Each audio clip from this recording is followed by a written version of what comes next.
नमस्कार, न्यूज 24 देख रहे हैं आप। मैं हूं आपके साथ पूजा। स्वागत है आपका सुबह की ब्रेकिंग न्यूज में। 2 महीने बाद आज से एक बार फिर घरेलू विमान सेवा शुरू हो गई है। इसके तहत आज सुबह पहली फ्लाइट ने उड़ान भरी। कोरोना पर दिशा निर्देशों का पालन करते हुए विमान सेवा की शुरुआत की गई है। 2 महीने बाद आज से विमान सेवा की शुरुआत हुई है और पहली फ्लाइट ने उड़ान भर ली है। और आज पहली फ्लाइट के उड़ान के साथ ही कहां-कहां के लिए ये फ्लाइट जा रही हैं और एयरपोर्ट पर किस तरह के इंतजाम है, ये सब हम आपको बताएंगे। और आपको बता दें कि कोरोना पर जो भी दिशा निर्देश जारी किए गए हैं उसके पालन के बीच ये फ्लाइट सेवा की शुरुआत की गई है, डोमेस्टिक फ्लाइट सेवा की शुरुआत। और हमारे सहयोगी मनीष कुमार हमारे साथ लाइव जुड़ गए हैं। मनीष, आज जो पहली फ्लाइट ने उड़ान भरी है वो कहां के लिए थी और एयरपोर्ट पर किस तरह का नजारा था? जो तमाम गाइडलाइंस जारी की गई है, क्या उन सभी का पालन किया जा रहा था? बिल्कुल, देखिए पहली फ्लाइट जो है वो आज दिल्ली एयरपोर्ट की अगर बात करूं तो हालांकि वो कोलकाता के लिए जानी थी, जो कि पोर्ट ब्लेयर से जाती और फिर कोलकाता उसे जाना था। लेकिन कोलकाता आपको पता है कि वहाँ 28 तारीख से विमान सेवा शुरू किया जाएगा। तो पोर्ट ब्लेयर के लिए, दिल्ली से पोर्ट ब्लेयर के लिए पहली फ्लाइट थी और उसकी दूसरी फ्लाइट जो है दिल्ली से पुणे के लिए थी। साथ ही साथ आपको बता दें मुंबई एयरपोर्ट से पटना के लिए फ्लाइट थी, जो कि पटना लैंड भी हो गई है। तो जाहिर तौर पर ये फ्लाइट शुरू गई है और जो दिशा निर्देश, जो SOP स्टैंडर्ड ऑपरेटिंग प्रोसीजर जो जारी किए गए थे मंत्रालय की तरफ से, उसका पालन करते हुए एयरपोर्ट पे लोगों की स्क्रीनिंग की गई है। लोगों को आरोग्य ऐप के जरिए ये देखा गया कि जो भी पैसेंजर्स ट्रैवल कर रहे हैं उनको उनके ऐप पे ग्रेस दिखा रहा है या नहीं दिखा रहा, डिस्टेंसिंग के साथ और वेट चेकिंग के साथ। तो तमाम एहतियात बरतने के साथ, क्योंकि एयरपोर्ट्स ने काफी इसके व्यापक तैयारी की थी, उनको मंत्रालय की तरफ से निर्देश दिए गए थे कि ये SOP को गाइडलाइंस को फॉलो करना है, डिस्टेंसिंग का ख्याल रखना है। और जाहिर तौर सबसे अच्छी बात है कि 2 महीने बाद घरेलू विमान सेवा की शुरुआत हो गई है। आपको बता दें कि कोलकाता पश्चिम बंगाल सरकार ने कल लगातार नागरिक उड्डयन मंत्री के साथ उनका वार्तालाप हुआ और उन्होंने कहा कि क्योंकि आपको पता है वहां पे तूफान आया था अम्फन, और उसके चलते वहां पे प्रशासन जो है वहां रिहैबिलिटेशन में लगा हुआ है। तो कोलकाता में ये तय किया गया कि 28 मई से कोलकाता के लिए विमान सेवा शुरू होगी। आंध्र प्रदेश सरकार जो है उसने भी रिक्वेस्ट किया कि थोड़ी देरी से शुरू की जाए। तो वहां पे कल से, यानी कल 26 तारीख से वहां पे विमान सेवा शुरू होगी। महाराष्ट्र सरकार ने भी मंत्रालय से अनुरोध किया कि ज्यादा फ्लाइट न शुरू किया जाए, क्योंकि तमाम जो एयरपोर्ट्स है महाराष्ट्र में वो सभी के सभी ग्रीन जोन में है। तो फिलहाल 25 फ्लाइट शुरू की जा रही है। तो जाहिर तौर पर रिस्ट्रिक्शन के साथ, लेकिन धीरे धीरे इसको बढ़ाया जाएगा संख्या को। लेकिन अच्छी बात यह है कि अब घरेलू विमान सेवा शुरू हो गई और जो जहां फंसे हुए वो अपने गंतव्य स्थान तक पहुंच जाए। मनीष, आज पहली फ्लाइट कहां से कहां गई है और आज पूरे दिन में कितनी फ्लाइट्स है दिल्ली एयरपोर्ट से? देखिए, आज पहली फ्लाइट जो है सुबह 4:45 बजे 4:45 पर दिल्ली से, हालांकि उसको कोलकाता तक जाना था, लेकिन आपको पता है कोलकाता एयरपोर्ट तक फ्लाइट अब नहीं जा रही है। वहां पे 28 तारीख से ऑपरेशन शुरू होगा। तो वो पोर्ट ब्लेयर होकर फिर कोलकाता जाना था, तो पोर्ट ब्लेयर गई है। दिल्ली से पोर्ट ब्लेयर के लिए वो फ्लाइट जो है वो टेक ऑफ की इंडिगो की फ्लाइट है और इसकी शुरुआत होगी। दिल्ली से आज करीब 280 विमान जो है वो यहाँ से उड़ान भरेंगे, जो हमारे सूत्र बता रहे हैं। और 280 विमान और वो मल्टीपल फ्लाइट्स होंगे। तो सभी एयरपोर्ट्स में, देश के सभी एयरपोर्ट्स में, एक बंगाल की बात छोड़ दूं और आंध्र प्रदेश की बात अगर छोड़ दें हम, तो सभी एयरपोर्ट्स पे जो है फ्लाइट शुरू हो गई है। ये सीमित संख्या में समर शेड्यूल जो है, जो समर शेड्यूल सरकार ने तय किया था उससे केवल 1 फ्लाइट ऑपरेट करेंगे फिलहाल 23 अगस्त तक। लेकिन पैसा पर धीरे धीरे जहां तक नागरिक उड्डयन मंत्रालय का कहना है कि धीरे धीरे हालात को देखते हुए इसकी संख्या को बढ़ाई भी जा सकती है। जी, बहुत शुक्रिया आपका ये तमाम जानकारी हमें देने के लिए। सुप्रीम कोर्ट में आज केंद्र और एयर इंडिया की याचिका पर सुनवाई होगी। दरअसल केंद्र और एयर इंडिया की तरफ से बॉम्बे हाईकोर्ट के उस आदेश के खिलाफ याचिका दी गई है जिसमें इंटरनेशनल फ्लाइट में बीच की सीट खाली रखने के लिए कहा गया है। यह आदेश कोरोना महामारी से बचाव को लेकर दिया गया है। बॉम्बे हाईकोर्ट ने गृह मंत्रालय की एडवाइजरी का जिक्र किया है जिसमें फ्लाइट में यात्रियों के बीच दूरी बनाए रखने के लिए अंतरराज्यीय फ्लाइट्स में बीच की सीट खाली रखने को कहा गया है। इसके खिलाफ दी गई याचिका पर ईद की छुट्टी के दिन भी सुप्रीम कोर्ट इस अर्जेंट सुनवाई के लिए तैयार हो गया है।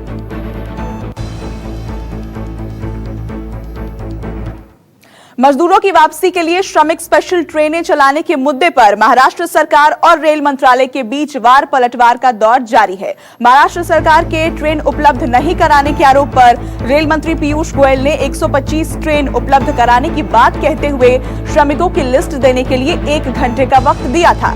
रेल मंत्री ने इसके बाद ट्वीट पर ट्वीट किए जिसमें उन्होंने लिस्ट उपलब्ध नहीं हो पाने की बात कही। इसके बाद रात 2 बजे भी उन्होंने एक ट्वीट किया।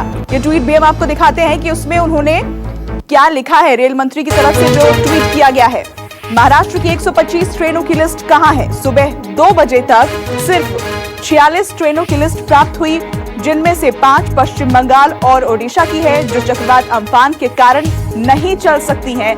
हम 125 के लिए तैयार होने के बावजूद आज के लिए सिर्फ 41 ट्रेनों को अधिसूचित कर रहे हैं। तो ये ट्वीट रेल मंत्री की तरफ से किया गया। और इससे पहले शिवसेना नेता संजय राउत ने गोयल के ट्वीट का जवाब देते हुए रेल मंत्रालय पर तंज कसा। तो उन्होंने अपने ट्वीट में क्या लिखा, ये भी हम आपको दिखाते हैं। महाराष्ट्र सरकार ने रेलवे मंत्रालय को अपेक्षित गाड़ियों की सूची दी है। पीयूष जी से सिर्फ विनती यही है कि ट्रेन जिस स्टेशन पर पहुंचनी चाहिए उसी स्टेशन पर पहुंचे। गोरखपुर के लिए जाने वाली ट्रेन उड़ीसा न पहुंच जाए। तो ये तंज कसते हुए शिवसेना के नेता संजय राउत। और आपको बता दें कि मजदूरों को लेकर मुंबई से गोरखपुर के लिए रवाना हुई ट्रेन ओडिशा पहुंच गई थी। राउत ने इसी का जिक्र अपने इस ट्वीट में किया।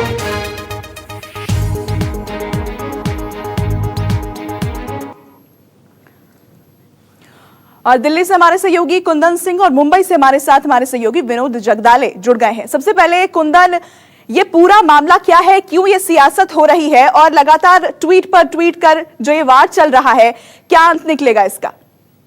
देखिए, बिल्कुल बहुत साफ है कि सबसे ज्यादा प्रवासी जहां से देश के दूसरे हिस्से में जा रहे हैं उसमें मुंबई एक बहुत बड़ा नाम है। और दोनों राज्यों और उनके बीच में जो एक म्यूचुअल अंडरस्टैंडिंग हुई थी कि 125 से 150 ट्रेनें कम से कम आप डेली उतने लोग वहां पे हैं, अगर रेलवे मुहैया कराती है तो पैसेंजर को जल्दी वहां से निकाला जा सकता है। और उसी सिलसिले में लगातार हालांकि जो यात्रियों की सूची है वो राज्य सरकारें देती है और जहां पे लोग फंसे हैं या फिर जहां लोग जाने हैं, तो अब नए फॉर्मेट में जहां लोग फंसे हैं वो राज्य सरकारें सूची देती है। और कल जिस तरीके से लगातार मंत्रालय की तरफ से, रेल मंत्री की तरफ से ट्वीट किया जा रहा था शाम 7 बजे से, और बहुत साफ कहा जाता था कि अभी तक सूची नहीं आई है, आप जल्दी सूची दीजिए। और मैं आपको बताऊं कि अंतिम जो ट्वीट किया गया रात को 2 बजे के करीब में दिया गया है और कहा गया कि टोटल 125 के बदले 46 ट्रेनों की सूची आई, जिसमें 5 वैसी ट्रेनें हैं जो कि पश्चिम बंगाल और उड़ीसा जानी है, जहां पे ट्रेनें नहीं चल सकती क्योंकि हाल में साइक्लोन आया था, वहां पर रूट डिस्टर्ब है। तो कुल मिला के 41 ट्रेनें ही, वो 41 ट्रेनों की सूची के ही अनुसार 41 ट्रेनें चला पाएंगे, जबकि उनकी कैपेसिटी 125 ट्रेनों की, यानी कि कम से कम 2 गुना या 3 गुना मान सकते हैं कि ट्रेनें रेलवे के पास उपलब्ध है और पैसेंजर नहीं दे पा रही है राज्य सरकार। तो कुल मिलाकर जिस तरीके से श्रमिक एक्सप्रेस के नाम पे महाराष्ट्र सरकार और रेलवे के बीच में जो तानातनी है वो बहुत साफ है कि अब एक राजनीतिक रूप ले रहा है। और जो कम्युनिकेशन है स्टेट और सेंटर के बीच में, जो रेल मंत्रालय और महाराष्ट्र सरकार के अधिकारियों के बीच में, वो पब्लिक डोमेन में आ गया, ओपन आ गया। तो रेल मंत्री ने एक मोर्चा संभाला है फ्रंट, और इसके बाद लगातार ट्वीट कर रहे हैं। और राज्य सरकार का क्या रुख है, क्या राज्य सरकार की तरफ से कोई गलती हो, हमारे सहयोगी विनोद जगदाले बेहतर बता पाएंगे। मैं रुक करूंगी हमारे सहयोगी विनोद का। विनोद, रात 2 बजे रेल मंत्री की तरफ से ट्वीट आया है, महाराष्ट्र सरकार का क्या कहना है जो तनातनी राज्य सरकार और रेल मंत्रालय के बीच में चल रही है, इसमें कहीं ना कहीं जो नुकसान है वो श्रमिकों का हो रहा है, मजदूरों का हो रहा है?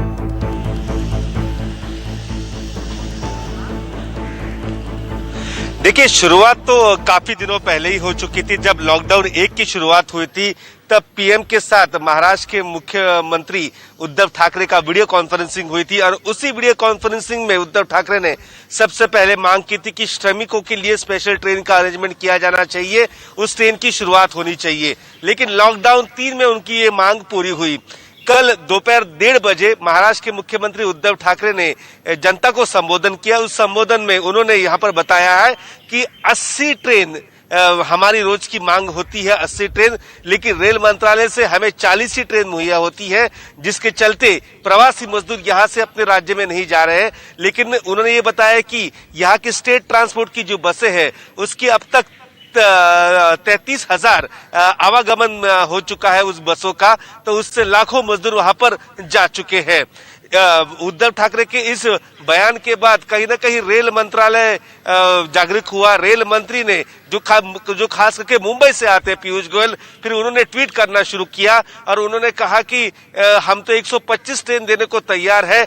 सबसे पहले कहा कि उद्धव जी आप तो जरूर स्वस्थ होंगे, आपकी स्वस्थ की मैं शुभकामनाएं करता हूं और आपको 125 ट्रेन हम देने के लिए तैयार है। बस महज 1 घंटे में उसकी सूची वहां पर रेल मंत्रालय रेल प्रबंधक को वहां पर दी जाए।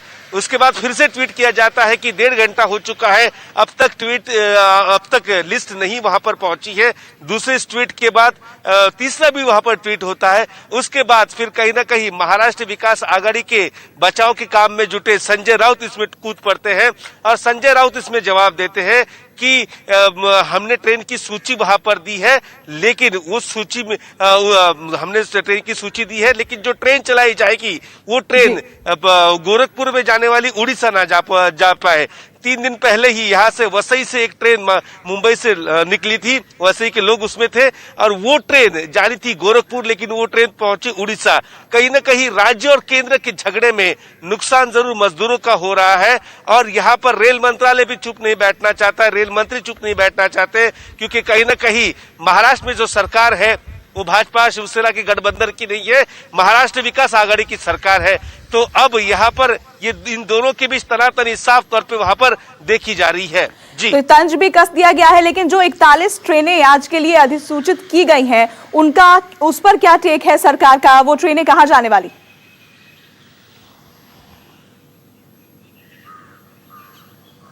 देखिए 41 जो ट्रेन है, ज्यादातर ट्रेन उत्तर प्रदेश, बिहार, झारखंड इन इलाकों में, यहाँ पर छत्तीसगढ़ इन इलाकों में जाने वाली ये ट्रेन है और इन 4 राज्यों के लिए विशेष तौर पर ये इंतजाम किया गया है 41 ट्रेनों का। और बाकी बचे जो ट्रेन थी, जैसे कुंदन ने वहां पर हमें बताया है कि जो 5 ट्रेनें थी वो पश्चिम बंगाल और उड़ीसा के लिए है, वहां चक्रवात के कारण वहां पर ट्रेन नहीं जा सकती। तो फिलहाल 41 ट्रेन यहाँ से दौड़ेंगी और आपने देखा होगा पिछले 15 से 20 दिनों से लगातार प्रवासी मजदूर स्टेट ट्रांसपोर्ट की बसों से राज्य की सीमा तक पहुंच रहे हैं और आगे उनका वो सफर वहां से वो जारी कर रहे हैं। रोजाना यहाँ से सैकड़ों की तादाद में बसेस यहाँ पर प्रवासी मजदूरों को लेकर मुंबई से, थाने से लेकर यहाँ पर उनके गंतव्य स्थान के लिए सफर कर रही हैं। जी, बहुत शुक्रिया विनोद आपका इस अपडेट के लिए, और कुंदन आपका भी बहुत शुक्रिया जानकारी हमें देने के लिए। महाराष्ट्र में कोरोना ने 50,000 का आंकड़ा पार कर लिया है। बीते 24 घंटे में महाराष्ट्र में 3,041 नए केस मिलने के साथ ही राज्य में कोरोना का आंकड़ा 50,231 हो गया है। कोरोना संक्रमण ने महाराष्ट्र सरकार के अंदर भी दस्तक दे दी है। राज्य के एक और मंत्री कोरोना पॉजिटिव पाए गए हैं। महाराष्ट्र में कोरोना 50,000 पार हुआ तो अकेले मुंबई में कोरोना ने 30,000 का आंकड़ा पार कर लिया है। मुंबई में कोरोना के कुल मामले 30,542 हो गए हैं। पिछले 24 घंटे में मुंबई में 39 मरीजों की मौत हुई है। अब तक मुंबई में कोरोना से मरने वालों की संख्या 988 पर पहुंच गई है। मुंबई की धारावी की अगर हम बात करें तो इस इलाके में पिछले 24 घंटे में 27 नए मामले तो वहीं 2 लोगों की मौत हुई है। अब तक धारावी में कोरोना के कुल मामले 1,541 हो चुके हैं, जिनमें से 60 लोगों की मौत हो चुकी है। कोरोना की रफ्तार धीमे होने का नाम नहीं ले रही है, जिसका असर देश की सुरक्षा में तैनात जवानों पर भी दिखने लगा है। सीएपीएफ यानी केंद्रीय सशस्त्र बल में 15 दिन में कोरोना के मामले दोगुने हो गए हैं, जिसके बाद संक्रमित जवानों की संख्या 1,180 पहुंच गई है। सबसे ज्यादा कोरोना के 400 मरीज बीएसएफ में है, जिसमें से एक्टिव केस 120 हैं, 2 की मौत हो चुकी है और 286 जवान ठीक हो चुके हैं। वहीं सीआरपीएफ में 359 केस सामने आए थे, जिसमें से 220 ठीक हो चुके हैं। देश के सभी एयरपोर्ट पर तैनात सीआईएसएफ के 184 जवान कोरोना से संक्रमित हुए थे, जिसमें से 116 जवान ठीक भी हुए हैं।